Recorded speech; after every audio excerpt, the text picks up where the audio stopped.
While the mass media has often spread and reinforced stereotypes, they also have played a major role in socializing Americans to see other groups and prejudice itself differently.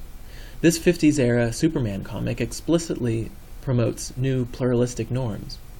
Some of my favorite shows from the 90s made an obvious effort to show boys and girls and people of different groups all working together in new, equitable social roles.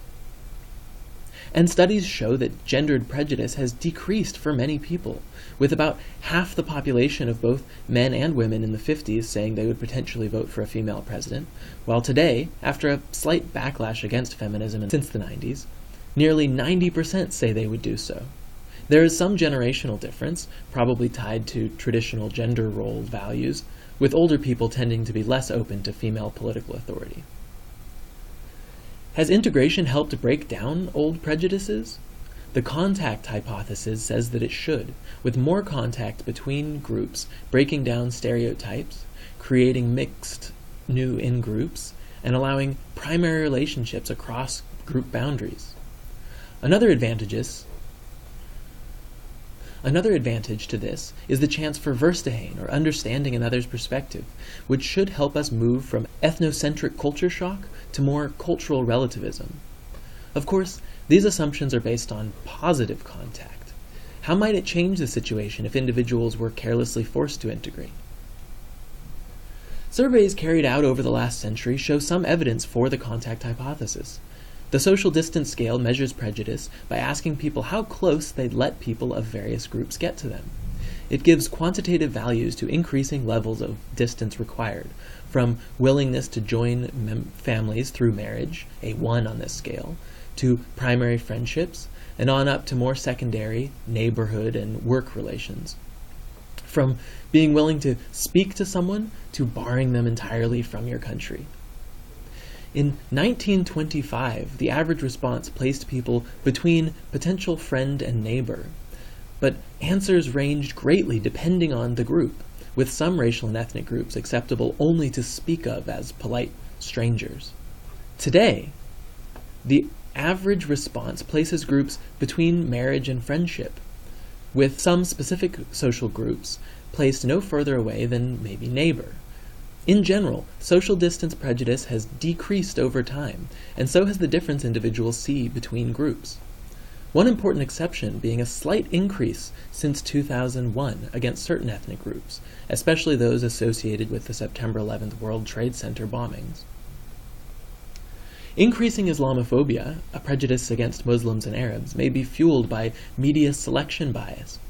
Despite the fact that most Muslims here and around the world consider terrorist activities extremely deviant, those individuals are less likely to be on the news than the few who carry out violent acts, and such images and stories are more likely to be remembered by anyone already mildly prejudiced due to confirmation bias.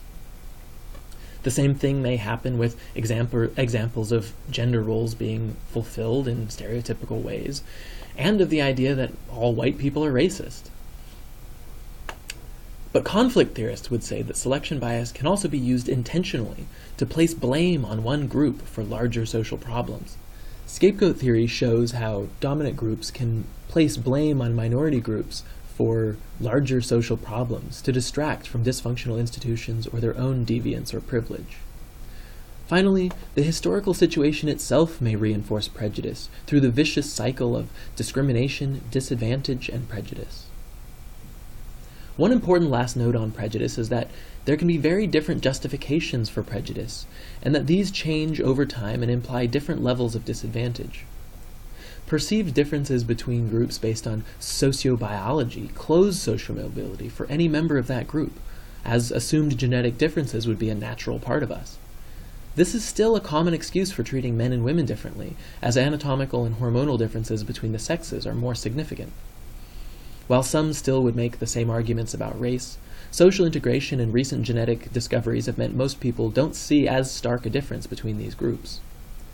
However, many people who claim that they are not racist would still make cultural assumptions about different groups.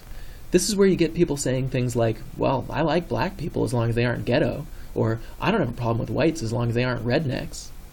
In this case, The issue is more ethnocentrism than biological racism, so social mobility may be open, but only to those individuals who assimilate to your own cultural preferences. The hardest prejudice to identify or change is assumptions about an individual's situation based on their group label. For instance, while trying to be a cultural relativist, one might still overgeneralize based on some limited knowledge about the history or a certain part of the world or even a neighborhood. In this case, the emotion behind the prejudice may be one of pity rather than hatred, but the assumption may be that social mobility is only possible if guided by those from a more privileged background. Another problem with identifying and stopping discrimination is that it's often hard to see. A person may believe they are being discriminated against when there is another reason for their treatment, but also a person who really is discriminating may know that there are sanctions against doing so, so go on front stage to give the impression that they are not. One final note on this is that it's possible to discriminate without actually being prejudiced. Some individuals and institutions may have so-called colorblind racism or gender-blind sexism. So what is the situation today? Women have shown that there is no biological limitation in their job prospects, yet even when working the same jobs as men, still make less on average. Even when you account for all other known factors, the gap persists. If you want to know what's causing a social phenomenon, sometimes an experiment is best. Yale University, curious about the data above, wanted to know if being a woman hurt your job prospects in the science field. They sent out identical resumes to various job openings, changing only the name, half with typically men's names and half typical women's names.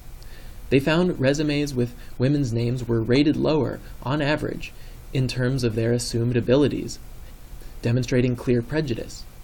Salary potentials also differed, with women being offered an average of around $4,000 less than men with identical histories.